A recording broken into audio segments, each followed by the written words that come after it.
Thank you very much for inviting us. My name is Peter Boyd. I'm from the Carbon War Room. For those of you who haven't heard of us, we are an entrepreneurial non-profit. It's an oxymoron. So we're a non-profit focused on profit, basically. Founded by some high net worth individuals, including but not limited to Richard Branson and a few others. And basically, our pub sentence, our one sentence, and what we're trying to do is gigaton scale entrepreneurial solutions to climate change. So I think hopefully we followed from the panel before and saying, well, what now? And what now for entrepreneurs? The way to do that in less than 10 minutes, a quick bit on the entrepreneurial frame, what climate change is through an entrepreneur's eyes, and maybe it's through some of your eyes as well. Quickly go through it at energy efficiency in a case study in terms of like, well, how can entrepreneurs get things moving? And then close with a quick view in the future. Jonathan opened this evening with remarks saying, about a third of the way through, saying, I don't want to depress you. The two numbers that he normally depresses people with, which I now use everywhere, because I think they're very powerful to get an idea on the scale of the challenge that we're facing, are two numbers from Professor Tim Jackson's work. One is 768. 768, as Jonathan's told me, is the number of grams of CO2 it currently takes to generate $1 of GDP in the world. Two very large numbers, one divided by the other. Now, with all the mega trends that we've been discussing, sort of in part today, add on to the population, was it 7 billion this week, up to 9 billion, urbanization of China, income up, climate stabilization with 2 degrees or less, etc. The number we need to get to is 6. So it's just a quick sort of level set, especially when, and occasionally we do get to chat to large companies, when large companies come back and say, well, I'm saving 10% of my waste by 2020, or whatever the lowball claim is. And you just think, that's just really not going to get us there. I suppose one of our names in terms of part of our name in terms of the war room is this degree of mobilization that an economy has to shift in order to get these things done at the speed and scale. So I think it's useful because entrepreneurs, I think, get this. They get this seismic shift, and they get the fact that new businesses are going to open up everywhere. So in terms of how does that open up and what do we then focus on? In terms of a theory of change, and I think all the panelists have sort of said more or less the same thing in terms of we all agree that all these things need to happen. A market needs to come together and be exceedingly successful in solving this. We've got capitalism. It is the thing that will solve at speed and scale. But it needs these three pieces, policy, capital, and technology, all coming together to solve climate change at scale. But as we've talked about, policy is a necessary but insufficient condition to get things done. It needs to be there, but on the other hand, we can't rely on it. Who's actually going to retrofit this building? It's a white van pulling up to the building. It's not the government. They can put policies in place, but you need a white van pulling up. You need an entrepreneur who sees the business opportunity and gets paid for it. Technology as well, arguably not the bottleneck. There's lots of technologies in loads of the industries we've looked at. And the problem actually is the bit down the middle. How do you get capital moving into the marketplace via entrepreneurs to get things done? And that little bubble underneath, how do you solve the market failures? Typically in the form of increased information, reduced transaction costs, or an element of both. And you'd think the economists would know that and increase the information flow in terms of their salary, their poor salary differential with lawyers. But in terms of this policy, capital, technology, it's like we need to focus on this middle bit. How do we get the money moving into the marketplace? Quick show of hands, if I may. How many people have heard of or seen the McKinsey cost curve before? So about a third of the room. Okay, it's worth seeing this through the entrepreneur's eyes, and for the 2/3 in the room, it's probably just worth quickly sort of explaining what climate change is on one page from a business point of view. Basically, if you see this axis, and as you can tell, if you're an ex-McKinsey person, of which I am, they would be horrified by the lack of labels and sources, and there's no message on the top or explanations on the side. Strip it all away. What do you need to get to? The x-axis, you need to get to 17 gigatons of CO2 out the atmosphere right now. That's the x-axis. How much stuff do we need to, how much CO2 do we need to take out the atmosphere? And the y-axis is what is the cost of taking that CO2 out of the atmosphere. So if you imagine that each one of these strips is an industry or an initiative, or it almost doesn't matter what frame you look at this. So for instance, a very expensive thing over there in the red is sort of getting CO2 captured at the top of coal-fired power plants and trying to bury it underground somewhere. Very expensive thing to do, CCS. On the other hand, paying Brazil not to chop down trees, also expensive. Lots of these things are on the right-hand side, and it will cost for every ton. The stuff on the left-hand side is very interesting, however, because that's like insulating buildings. It's saving fuel in the shipping industry. There's a ton of initiatives on this left-hand side that for every ton we march across the x-axis, you are actually going down underneath the x-axis. It's making us money. And if you just flip this around a little bit, there's a couple of things on climate change which I think is really important for sort of the world to grasp, but certainly the business world. Why does this left side of the cost curve exist at all? Why is it there rather than on the P&L of a company right now? It's on this side on current policy and current technology too. So as business, we've got to step up and take responsibility and say, no, on current policy, with the carbon price as it is, these things are below the curve. The good thing about this chart and why I like it is sort of climate change on a page. You know, like when the global deal is done and a price on carbon is achieved, effectively you shift the x-axis up and tons more initiatives fall into this left side under the curve. So really, from an entrepreneurial point of view, you should really sort of flip it up the other way and say, look, let's look at the green. This is how much profit we can get on current policy, current technology. How do we get there?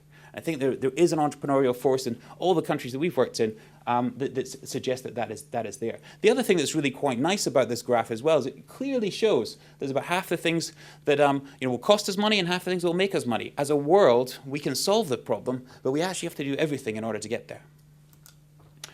A solution map, we've got to well, where do those solutions come from?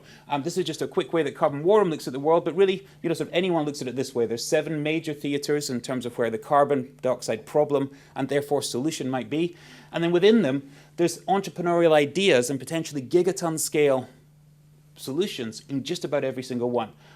There's those colourful dots represent where we're active, but obviously there's 25 areas, and arguably, and you need to get a gigaton out of just about everything in order for us to get to the solution at the speed and scale we need. And in terms of filter, and I think it's a filter that when we are working with entrepreneurs and entrepreneurial forces within large companies, I think it's important to keep that definition in place. Is like, is it gigaton scale? Is it actually going to move towards that huge change we need? Is it profitable right now? Current policy, current technology? Is there enough stability for me to make my decision and leap? Have I identified barriers, and is there a unique approach to solve those barriers? And then in terms of Carbon War, is there an opportunity to be catalytic and get in and get out? So quick case study. I mean, energy efficiency is the opportunity. We've always talked about it. Sort of why is this not happening? This thing that's on the far left side of the cost curve, retrofitting buildings in the old world, in the developed world, and basically new build codes in the new world are effectively what we need to do in the built environment to take a huge amount of our emissions down. But sort of it's not profitable, or rather, it is profitable, but it's not happening. So why is that not happening? What is stopping us from basically getting this investment in at the speed and scale we need? And a major piece is split incentives. In the landlord-tenant market failure, tenant doesn't want to retrofit his building because the landlord owns the building and will get all my benefit and go away with it. Landlord doesn't want to retrofit his building because the tenant will get the lower electricity bill. So in end, something that's profitable doesn't end up happening. So how do you blast through that? What's the barriers to capital flows in energy efficiency alone? The city's saying, this doesn't fit with what I know about finance, and I don't trust those bankers.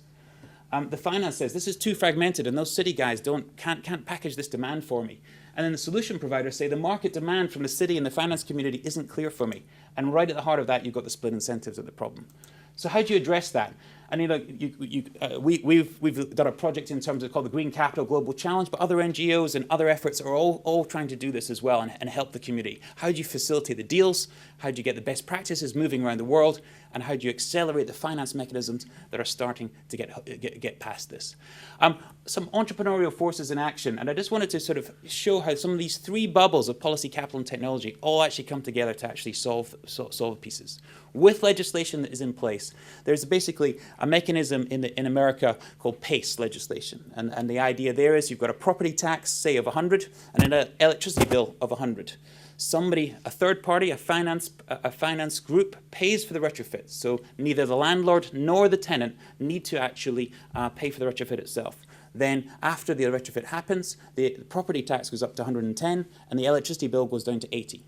So from day one, the landlord or tenant payer are basically £10 up a month, and they haven't needed to do anything. Now, there is a legislative enablement there. There is a sort of a football ground, a level playing field that has been laid, and Jonathan mentioned it earlier. We need those level playing fields. But once the level playing field is there, all the entrepreneurs have to then work out their role and what to do. And in the case of this particular deal, there was the Barclays Capital that came in. Don't know if that's a competitor there. The capital comes in, the insurance comes in, that basically ensures that the payment will go back to the capital provider, and then the energy provider then comes in as part of the partnership, and it's an easy thing for the city to say yes to. So once these deals start to happen in a sort of sub-billion-dollar range, then there's basically hundreds of billions of dollars of energy efficiency financing that can then flow from there. And it's a case of using a policy framework and then building off of that and getting the entrepreneurs together on unlikely partnerships. So in terms of a view in the future, the entrepreneurial challenge, and I think this is a challenge that we give to entrepreneurs and the established industry in just about every sector that's on that left side of the cost curve. It's almost deciding your role. We use the buffalo herd a lot. There's a lead buffaloes that are really going to lead this market in just about every single sector, be it the shipping industry, be it the energy efficiency financing area, be it any of those industries. They will actually make money here, and they see the profits ahead. The middle of the herd will follow hard, and they may survive. But the last of the herd, they may get slaughtered. Choosing leadership. What way do they need? What method of leadership in order to get out ahead and get ahead and solve climate change together? It was mentioned. Unusual collaborations are needed. People that aren't used to working together in order to get these deals done is what is happening right now in these areas. And I think the point to close on really is that in many of the industries, focusing on the long-term dollar is actually means that there's a false choice between this economic development and environmental progress. That really this is the economic opportunity of our generation for the entrepreneurs that have the right time frame in order to focus on this. So it's all required, basically, to come back to the bubbles. Policy, capital, and technology are all required. The policy is necessary, but it's an insufficient condition to get things done. How do we get the capital moving into the marketplace? And I'll close with a couple of words from our chairman. There is no planet B. We quite frankly don't have time to do anything else. And talking of time, thank you very much for yours.